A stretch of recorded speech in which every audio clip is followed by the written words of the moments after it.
Ken Coleman Show. Hey, Ken. How are you, Clint? Pretty good. Yourself? I'm living the dream. What's going on? So I was let go from my engineering job in March because we were working for some airline companies, and all of their money dried up when people stopped flying, so they stopped doing development, and so work kind of dried up. And then I've been looking for another job with varying intensity since then, with no luck. And I guess I'm just trying to figure out, am I shooting myself in the foot? Well, when someone asks me that, it makes me feel like you have some evidence, or if you don't have evidence, you've got some insecurities that you're shooting yourself in the foot. So what do you have some evidence, or what are your insecure feelings that are making you feel like you're shooting yourself in the foot, which means you're causing yourself not to get hired? Yeah, so I don't know if it's,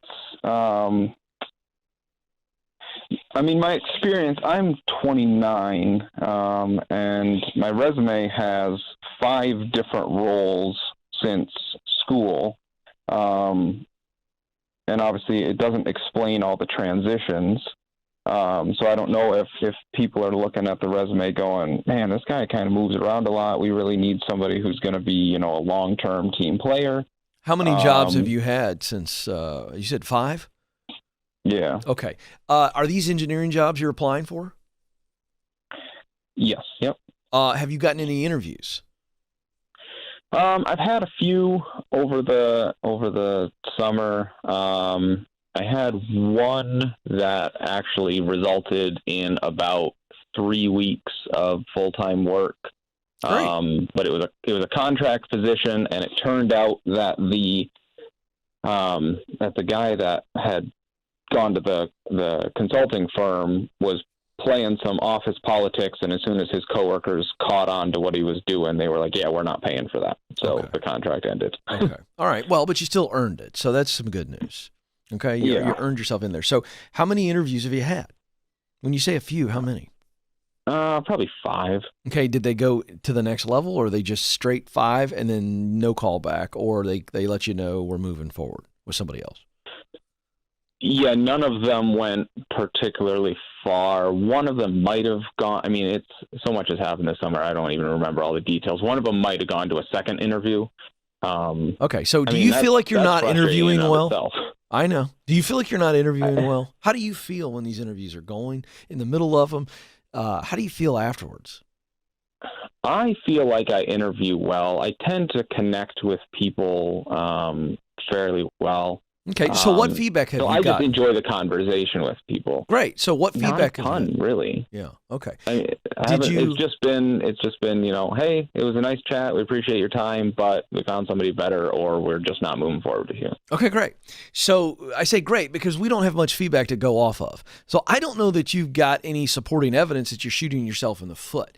So now listen, this is all I've got to work with. You're not giving me much, right? And I'm not complaining. What else can I give you? Well, I'm not. There's nothing else you can give me. You don't have it to give. So here's where I'm going with that. It's not a complaint.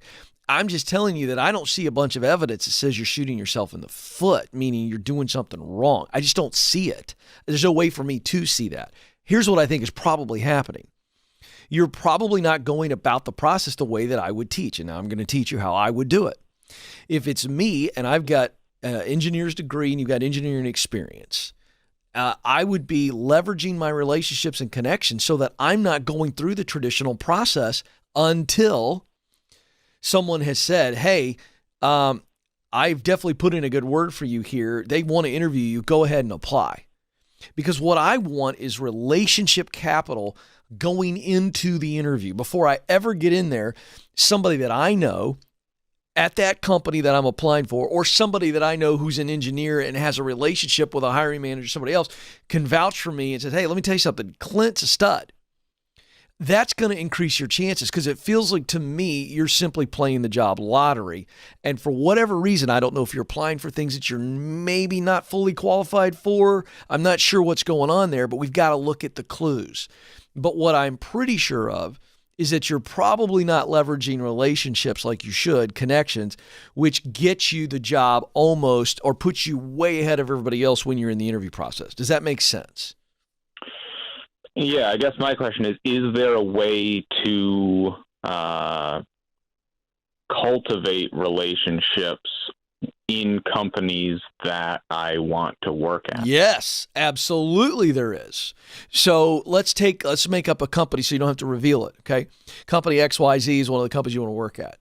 All right. And just without me giving you any advice, how would you go about on your own cultivating a relationship over there?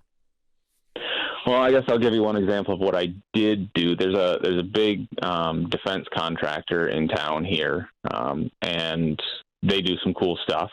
So I went on LinkedIn and just searched their company, and then went on People, and LinkedIn gives you hey, this is a second degree or second tier connection. You know somebody that they know. And I was able to find somebody in another town that my brother lives in and is married to one of his relatives. And I just messaged him out of the blue and went, hey, you don't know who I am. Here's kind of who I am. Here's why you might care. And would you know? So he tells me that he contacted the recruiter in Grand Rapids, as well as to see if there were any remote positions from the office he's in. And that's been a week or so since that. And I've heard nothing. So I don't know. It might still be, that ball might be rolling. Exactly. Yes, that's a way to do it. Although what I'd prefer for you to do is I love the LinkedIn play because LinkedIn is great for information, but it's not wonderful for connection because it's still a cold call is what you essentially did.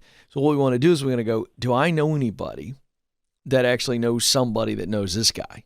Right? And so you really start to play this out a little bit more. Now, this takes time. But if you actually put the work in, the idea is how do you get to the recruiter over there or that guy give you information that you need? So ideally what you'd want is that guy, that was a cold call, but you'd want that guy to give you the name of the recruiter. Then you start doing your homework and go, do I know anybody that knows this recruiter? Because you're looking for a relational connection between you and that recruiter. Okay. Sure. So that's how you make the connections. And I mean, this is good old fashioned, the match game, like you played when you were a kid. And so that's how you do this. The other thing is you've got to be connecting with other engineers, people that you know that are working in other companies and going, hey man, I'm looking to get back in the game. It's very competitive right now. I need all the eyes and ears that I can get, somebody over here. And that's what you're doing. You're looking at people that are posting engineering jobs. And before you ever apply, you're going, okay, who's the decision maker on this job? All right, I need to shake the tree, my relationship tree, and figure out if I know anybody, even an acquaintance, that knows somebody over there. That's how you ratchet up the game, because I think you've got the qualifications. So if you're applying for stuff that you're qualified for, this is just going to be a hustle factor, and it works. I wrote an entire book on this, the proximity principle. Tell you what I'm going to do. I'm going to give you my brand new book, From Paycheck to Purpose, okay? And it's the 7 stages. Get clear, get qualified, get connected, get started. It's a deep dive, right? Get promoted, get the dream job, give yourself away, all 7 stages. The get connected stage, that's where you are. So I'm going to give you whatever version you want. So hang on the line. Jenna's going to take care of you. But this is good old-fashioned hustle. But this becomes your full-time job. And if you're not working right now, you need to go get a job or two. There's Grand Rapids, good job market. If you can make $15, $20 an hour driving something around, you need to get some momentum in your life and some money coming in. And then you turn this thing into a full-time job of connecting. Because if you do, I'm telling you, you're qualified. This is all about getting connected because you want to beat the competition. The way to beat the competition is relationships, right? Yeah. And that's what's missing for you. There's nothing wrong with you. I don't think you're shooting yourself in the foot.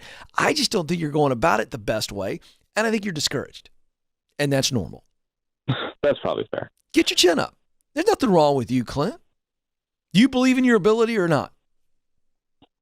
Yeah, absolutely. All right, then. Start acting like it. Shake the tree. Relationship tree. I'm going to give you the book. I want you to read it. And I want you to do exactly what I tell you to do. You got me? All right, I'll do that. All right, Clint, hang on the line. Jenna, let's get him a copy of From Paycheck to Purpose, whatever format that he wants. Make sure that happens. And Clint, I want to hear back from you when you land the job because you're going to land the job.